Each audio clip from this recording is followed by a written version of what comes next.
And he's like, yo, you got to like start thinking about this.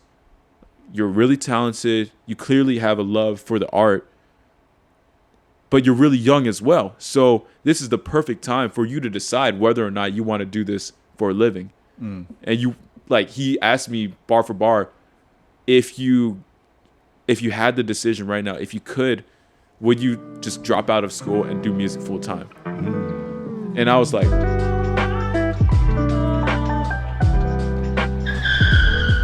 I did also want to kind of get into the topic of music as well. Let's do it, yeah. Just because both of you guys are also very musically inclined. We also have an up and coming rapper here on the couch.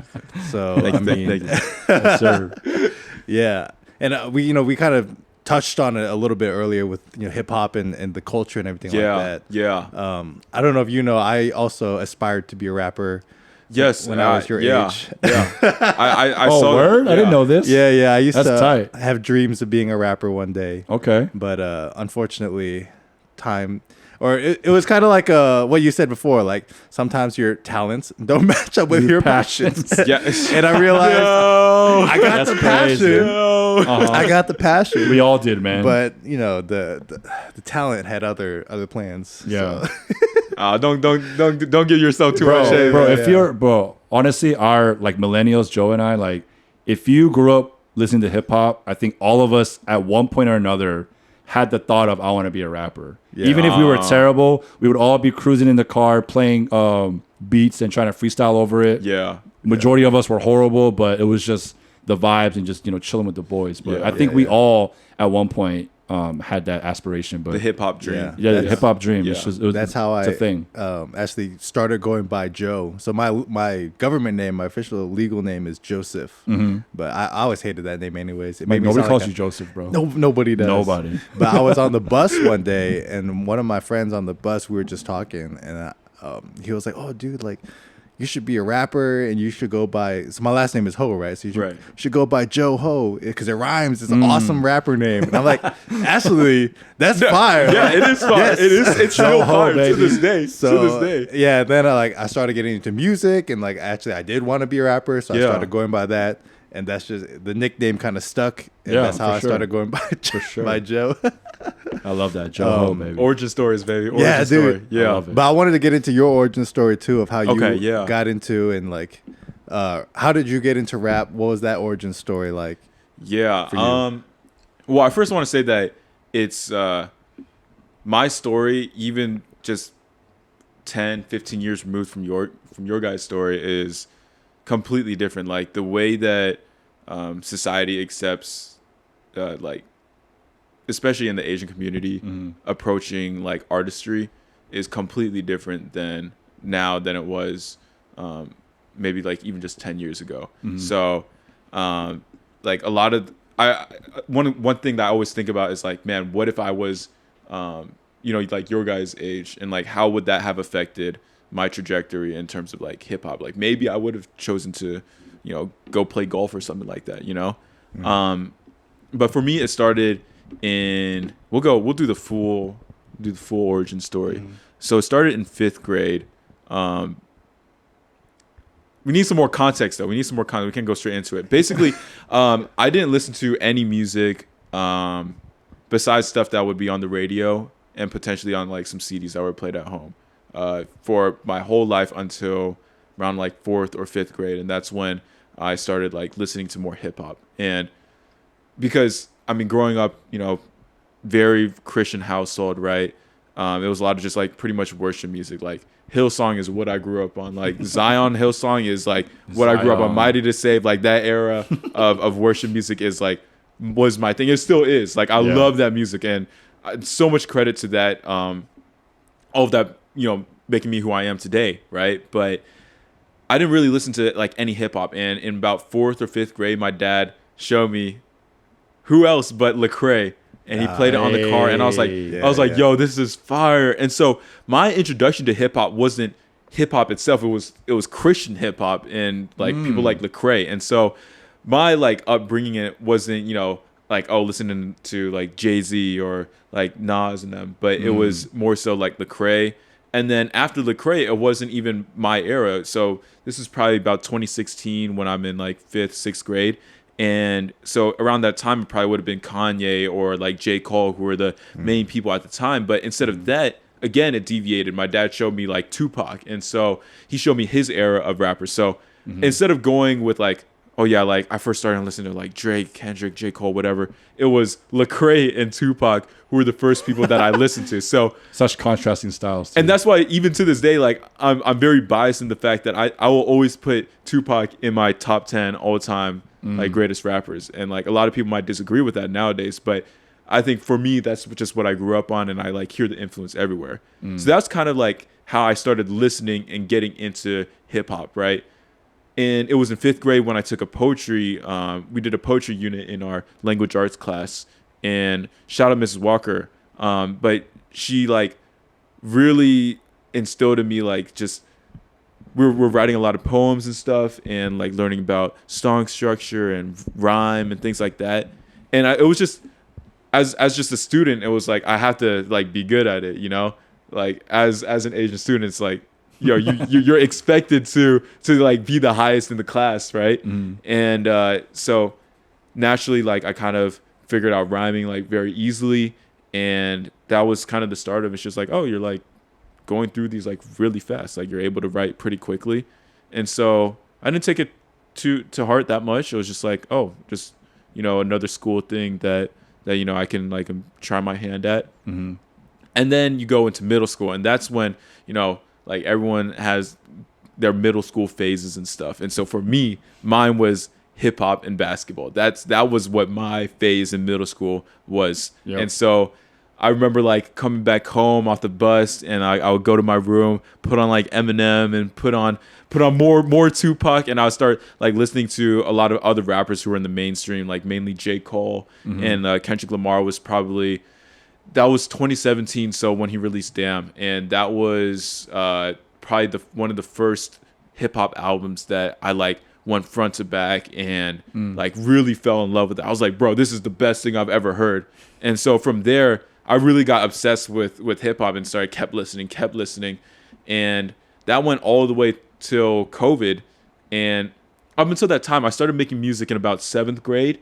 At the start of my 7th grade year is when I like dropped my first song. It was so bad. Yeah,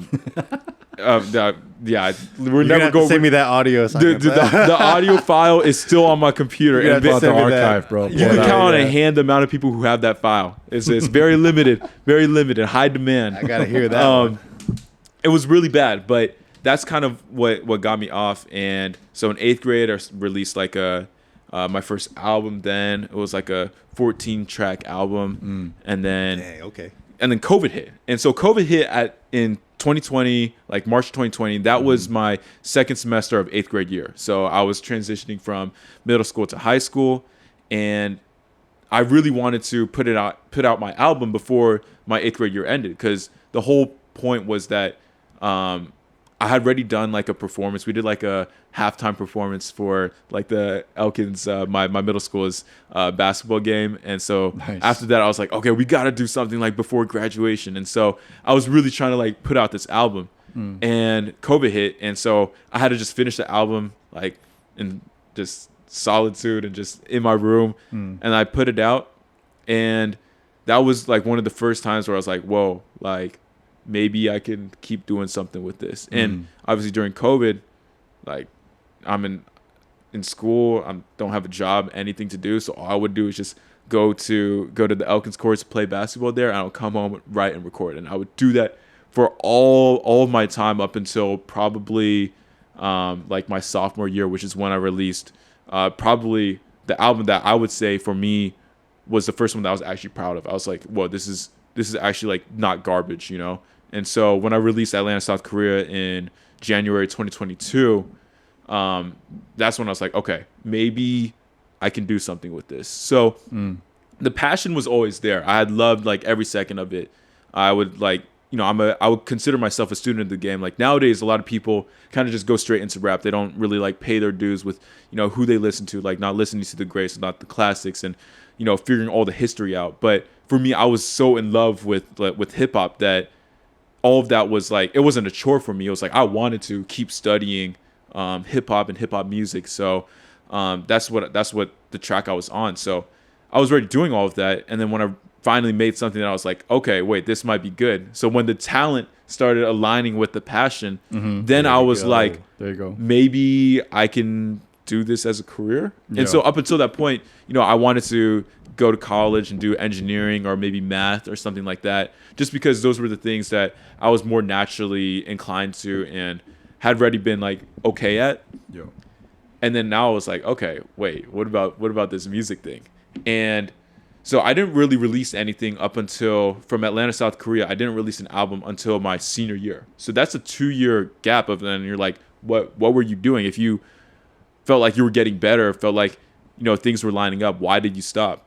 And it wasn't necessarily that I stopped. It was just I didn't put anything out because I had now, from that point on, held myself to a higher standard.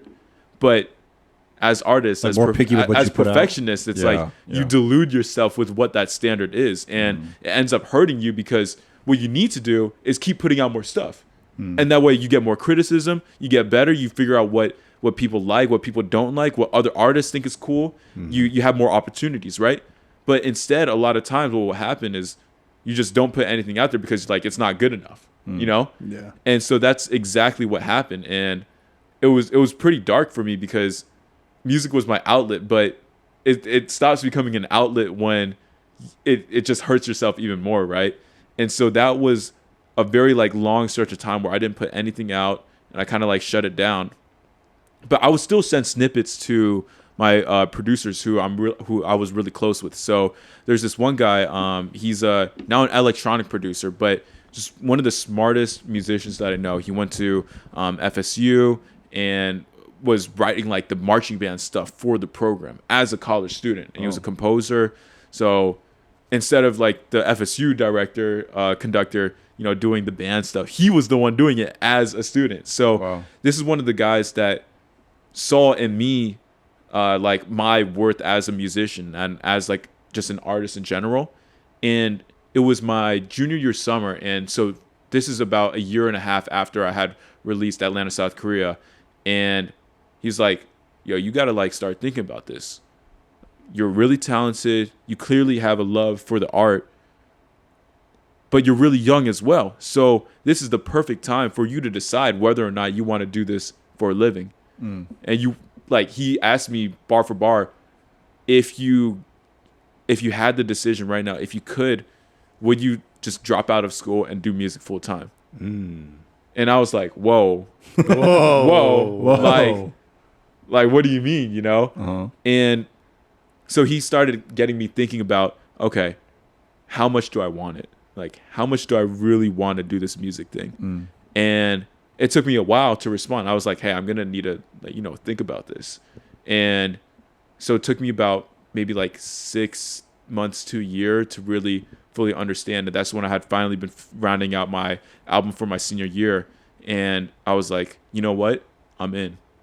And it was just a combination of me realizing that I can't really live without the music, I was like, okay, obviously you don't want to be codependent on anything. That's very toxic. That's very toxic. But I just loved it too much to give it up, Yeah. And I knew that the only way I was going to be able to continue doing music was if I really started like focusing on it and locking in on it full time.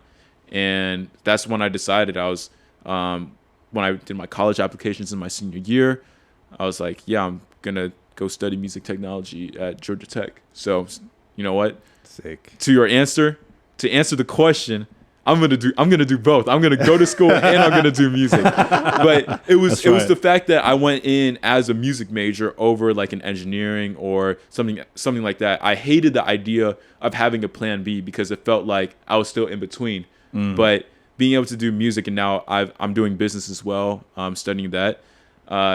Doing that has been just like so rewarding and fulfilling for me and my personal journey, both like as a musician, but also just as like a human being growing in that aspect. And so that's kind of where I'm at now. I'm committed to doing music full time, and it's scary because Every time, everyone's doing internships, especially at tech, right? It's so competitive. Like everyone's on the LinkedIn grind. Oh, yeah. yeah. It's just insane, It's right? crazy, yeah. I see all my friends who are in CS and I see how saturated and everyone's like competing, right? And for me, I'm like, I know that my path is not the path of internships and all this stuff. Like that's amazing, and I think those will help me in the future. But that's not necessarily the path that I'm like destined to go on, right? You feel it too, like inside that you're just like this is not the way that I want to go. I know that's not how I can go. I can't go down that path. I just know it just won't work, right? Yeah. And so one of the things that like has been a new thing to kind of deal with and think about is really making sure, like understanding that my path might not look the same as my peers and all my friends. Yeah. And sometimes that's hard because you're like, dang, I'm like freaking unemployed at home right now. It's just like, what am I doing? And everyone's like doing all these crazy internships. They're going to like Amazon and Google and all these things, right? Yeah. And so just working through that and really kind of just trusting the process now. And that's pretty much, that kind of leads up to the present now. And that's kind of where I'm at right now. Yeah. There was a part of your story that you were talking about where you were like, your perfectionism was kind of holding you back, and you just like didn't want to release anything because you felt like it wasn't where you wanted it to be. Yeah. Have you ever heard of the story of the pottery teacher?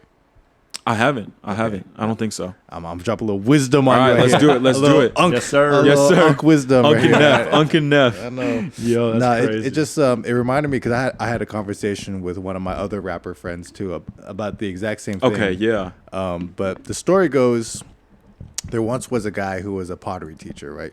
And he was teaching a class at a university, and they had their final assignment, right? Okay. So he separated the whole class into two groups. And group A, he said, your final assignment for this pottery class, you have to make 100 vases. And then the second group, they were like, oh, you only have to make one vase, but that vase has to be perfect. So then they all got to work in. They were like, okay, time to go, get this final done. We just got to make our vases, right? The second group, they're so focused on figuring out, what's the perfect vase? Is it the materials that we use? Is it the shape? Is it the handle? Is it the lip? Is it the color? Like, what do we got to do to, what's the technique? And they were like studying everything and trying to figure out how to make it perfect, and how to just mold everything to make it 100% perfect, because they wanted to get that perfect grade. Right. Meanwhile, the first group, they just start going at it, and they just do vase 1, 2, 3, 4, 5. And they're just like, you know what? As soon as I get 100, I'm good. Like, let's just go. And they're just cranking it out. But they realized when they turned it in, once they got to vase like 90 to 100, they had done it so many times, and they had done so many variations of it, that their vase was better than the perfect vase that those group, like the last ones. Wow. Yeah, the second group, they had their perfect vase, but it wasn't as good because they didn't get the reps in. Yeah. Right. Yeah. Right. So I think that approach to honestly anything in life that you want to be good at, but especially when it comes to music, like if you let perfectionism kind of stand in your way, you're not going to get nearly as far as if you just it's counterintuitive getting your reps in. Yeah. Right. Exactly. No, that's so wow. That's a perfect analogy.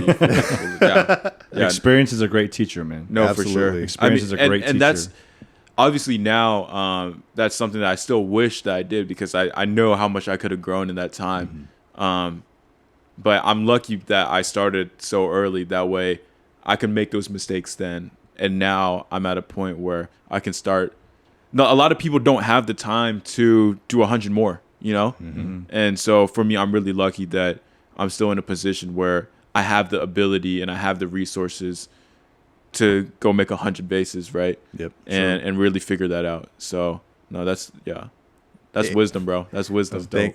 Unk status, bro. Unk status.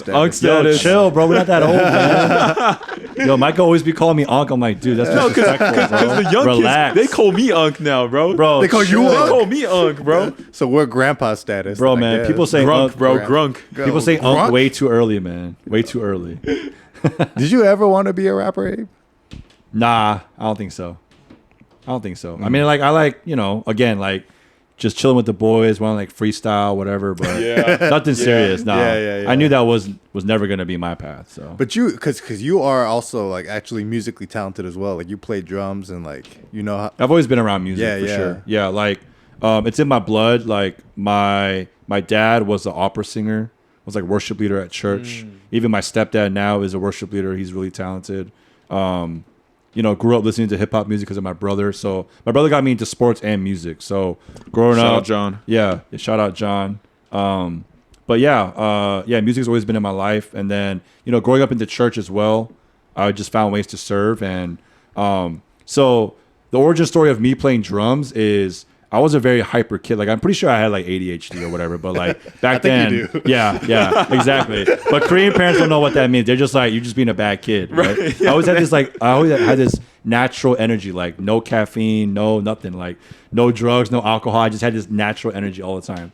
And so when I was younger, I used to get in trouble at school because I used to play beats with my pen. Like when you make those sick beats with the pen. Yeah. And so like I would do it. My friends would freestyle over it. So I was like the beat maker.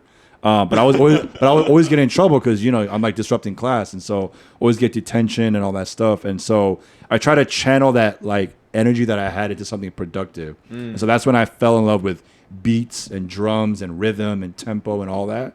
And so I'm a self-taught drummer. So I just at church. Whenever I was at church, I would just use the drum set and just try to practice stuff and make beats. And then eventually I had an opportunity to serve on the worship team and then start, playing for church and youth group growing up. So that was, but the original reason was because I was just like so hyper, but I needed to just like channel it in a good way. And so that's how I fell in love with drums. And that was like over 15 years ago. And I, still play from time to time at church now. So was music ever like a career choice for you, or did you ever consider music as a career choice, or you were just even like playing drums or something? Yeah. No, I never. Were you ever like in a band or anything? I was, Really? So I was in this Christian band called Rise Up. That's why my email is Rise Up. It's RIZE. So it wasn't Rise Up because of the Falcons. Wait, I always thought it was the Falcons. I thought you did That's that what everyone thinks. Wow. That's what everyone thinks. Yeah, but don't quote me on this. But I'm pretty sure the band name Rise Up, like we did that, I think, before the Falcons started marketing that as their catchphrase. So they stole it from y'all. Maybe. Wow. I don't know. But we use Z. We might get a lawsuit on that. I know. Get some money. Get that bag. Yeah. So for momentarily, when I was like late high school, early college, I was a part of like a Christian band. So we would go lead worship for like youth retreats, conferences. So we used to drive to like North Carolina, South Carolina. We went to Texas. I forget where else, and just like locally. So we were like a church band out of my home church called Antioch, which is now called Promise Church over in Sewanee. But we like made our own little thing and like kind of like went on the road a little bit. So yeah. So I mean, it wasn't like anything crazy. It was like very much just like church was like our main demographic. But yeah, we got invited to like a few things, and it wasn't anything crazy. That's pretty tight. It was though. fun. It was fun sick. though. Yeah. I feel like I know everything about this guy, and like I'd never like. Oh really? Yeah, Never heard that? Yeah, I don't think. Yeah, that's Yeah. crazy. Wow. Rise up. Yeah. Rise up, baby. Rise Yeah. up. I like that. I like that. I like Yeah, that. so it was super Yeah. fun. It was super fun. That's yeah. sick. Yeah, and we Right. we had like merch. We made shirts. And, Wow. and we would sell it. We would sell it to like the youth kids at the retreat and stuff. And then Just hustling kids, bro. yeah, man, it was good times. It was fun. That's sick. Yes, sir. All right. I think we're pretty much wrapping up on time here right sir. now. We do one last closing tradition on this podcast where usually we'll have our guests kind of share just a little bit of maybe some life lesson or some wisdom that you guys have learned along your years and experiences, and just something that you would like to share either with me, the audience, or whatever. Yeah. So do you guys have any life lessons that you would like to impart? Life lessons. I feel like you're good at this one. I know you got a lot, Abe. You got a lot stored up in your Yeah. head. I actually did think about this a lot, but one thing I want to share is more about relationships, because I know like we're all relational people. So I had a mentor once tell me that the biggest killer of any relationship, whether it's friends, family, or romantic, the biggest killer of relationships is unspoken expectations. It's all about communication, right? Like if you talk to old heads, they're like, like if you ask a couple, like, you've been married for like 50 years, like, what's the secret sauce? They're like, it's just always about communication. Yeah. And don't ever be afraid to share your expectations. So the reason I share that is because for me, less so in my marriage, but more so in my friendships, I've actually lost a lot of friends that I regret because I had expectations of them that they weren't fulfilling. But how can they fulfill the expectation that I never once shared with them, right? Like, oh man, like you don't hit me up enough, or we don't, break bread enough. Like you're not in my life, like all these things, right? I had all these things that I wanted people to kind of fulfill, or even vice versa. Like they might have had expectations of me, but we never really sat down and like brother to brother just like share honestly about like, hey, this is what I would like love for you, right? And I think I don't know if it's like because of our like Asian culture of just like hush hush or don't like be outspoken, but I think when you really value a relationship, like in your life, and like whoever's listening, my encouragement would be just be super open and honest about your expectations. And then at that point, so let's say I have expectation of you guys, right? And I share that with you, like, Joe, I hope that we like grab lunch once a week.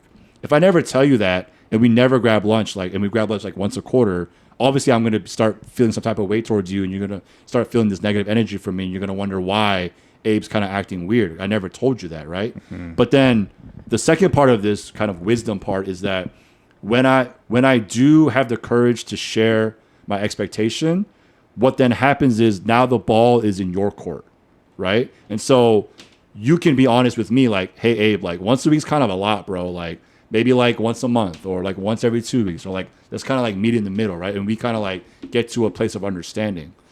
But if I never open up that can, then how can we get to a place where our brotherhood is in a strong place, right? Yeah. Or you might have expectations of me. So again, unspoken expectations is, I think, one of the biggest killers of relationships. So I hope that we could all be better at that and just be honest, and then get to a place of mutual understanding and respect. So that's my 2 cents. Hey, Unc Wisdom, baby. I was gonna say, like, I don't know what I'm gonna say. How old are you? 19? 19. 19-year-old wisdom. Let's go. Dang, what bro. in all your 19 years of life experience, man? Like, if you were talking, let's say, like you were talking to somebody younger than you, one of the youth kids or whatever. Like, what's something you're like, hey, listen up. Yeah. Listen up. Okay. I would. Yo, listen up, kids. Hey, you calling me Unc? You better listen up now.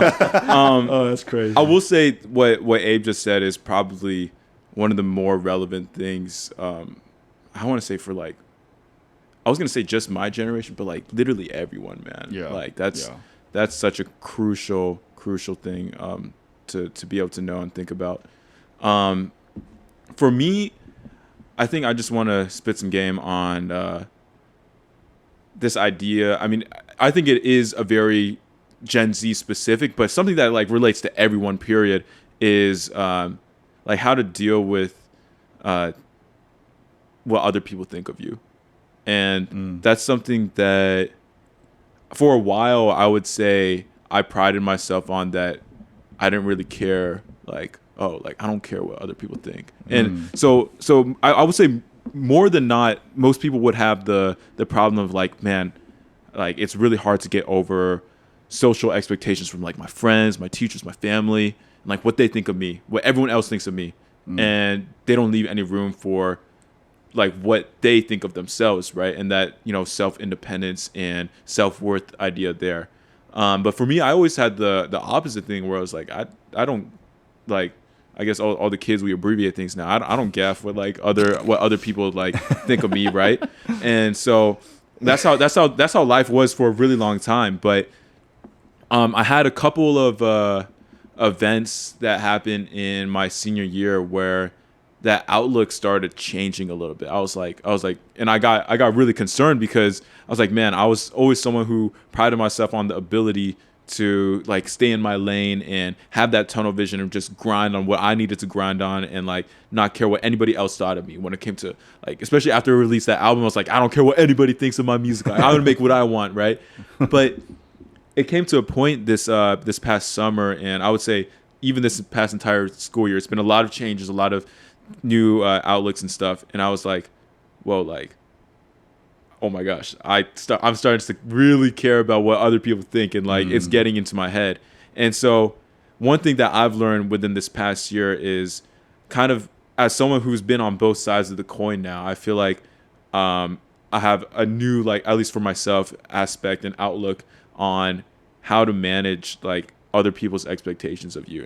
And the main thing is just like, you're always, as long as you're like putting in your work and you can say like, I left no crumbs on that table, and like I did everything in my ability to accomplish whatever goal it may be. For example, if for like the guys out there who are taking like their AP tests right now, or their final exams, it's like, man, like I got this grade back and it wasn't what I wanted, and like I felt like I did everything I could and I still couldn't do it.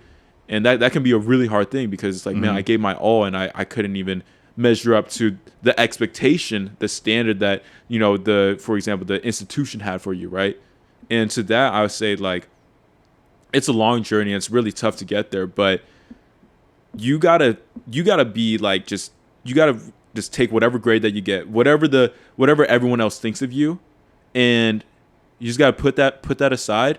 But you also gotta put your own, expectation that you had for yourself aside, and just acknowledge what you've already done. And I think a lot of people, they get the final grade and it's all about the result. It's all about, like, how, for example, for me, how many streams did I get, or like how many people did I reach today? And you'll forget about everything that led up to that, all the work that you put in, all the time that you spent. And that's really the main thing you should be proud of. It shouldn't be everyone else is like, oh, I'm so proud of you. Like, yes, thank you for being proud of me. But really, at the end of the day, what matters is that you're proud of the effort that you put in, that, that it was all that you could do. Right. And so for all the guys out there who, struggling with their tests right now, especially because I feel like as an unk, my like nephews are like, 19-year-old unk like, is crazy, what bro. the heck? What are we talking you can't about? be saying that for the last time. Come on. What are we talking about like, right now? I only feel qualified to unk for the younger generation than me, But for the Gen Alphas, for all the people in school right now, college decisions come out and stuff. Just be proud of the work that you've put in. Yeah. That's more than enough. Your self-worth is not determined by the people around you, the institutions around you, your family, your friends, no matter how close they may be. At the end of the day, it's your story, it's your journey. You do your thing, keep doing that, make your adjustments, but that's all that matters, really. Just be proud of yourself, be proud of the work that you already put in. Yeah. Nice. Awesome. Thank you, guys. Amen, brother. Amen. Yes, sir. All right. Well, that's going to wrap up our time here, guys. Thank you guys so much for coming on the podcast. Thanks for having us, Joe. Yes, sir. Do you want to plug your album or where people can find your music? Yeah, I just dropped a mixtape this past month. It's called Work in Progress. It's the most recent video out on my YouTube channel. Just look up Micah Lim Music. But yeah, I would appreciate you guys give it a listen. Let me know what you think. Nice. Yes, sir. Yeah. And if you want to hear this guy preach, he's also Yes. one of the pastors at Yes. 4 Points. So Yes, sir. come Yes, sir. through. I'll link down in the description below on the video for his mixtape, Yes, sir. and YouTube channel, all that stuff. And also, and a quick announcement, Joe's Funland, our podcast, is now available on all streaming platforms, Spotify, Apple Music, Yes, sir. all the big stuff, YouTube, everything like that. Let's so go. come find us where you listen to podcasts. All right. Shout out to Joe, man. Appreciate you, bro. Appreciate y'all. Thank you Yes, so sir. much. That's a wrap. Peace. Peace.